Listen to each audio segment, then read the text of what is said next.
അതെ, നമ്മുടെ അക്വാപോണിക്സിലെ ഗ്രോ ബെഡുകളിൽ തോന്നിയ പോലെ വെള്ളം കയറ്റി ഇറക്കാൻ പറ്റില്ല. അതിനൊക്കെ ഒരു സമയക്രമം പാലിക്കേണ്ടതുണ്ട്. നമ്മൾ ഫോഴ്സിലാണ് വെള്ളം കയറുന്നുണ്ടെങ്കിൽ എന്താ സംഭവിക്കുക, ബാക്ടീരിയൽ അമോണിയ സമ്പർക്കം കുറയും. അപ്പോൾ അത് നൈട്രേറ്റ് ആയിട്ട് കൺവേർട്ട് ചെയ്യാതെ നേരെ അമോണിയ ഫിഷ് ടാങ്കിലേക്ക് വരും. അത് മത്സ്യങ്ങൾക്ക് ദോഷകരമായി ബാധിക്കും. എന്നാൽ കൂടുതൽ സമയം വെള്ളം ഗ്രോ ബെഡിൽ നിൽക്കുമ്പോൾ എന്താ സംഭവിക്കുക, ബാക്ടീരിയൽ ശ്വാസം കിട്ടാതെ മരിച്ചു പോകും. അപ്പോൾ ചെടികളൊക്കെ അഴുകിപ്പോകും.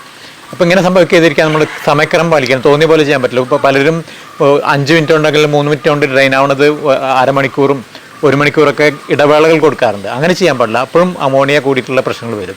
അപ്പോൾ അത് കറക്റ്റ് സമയക്രമം പാലിച്ച് വേണം ചെയ്യാൻ.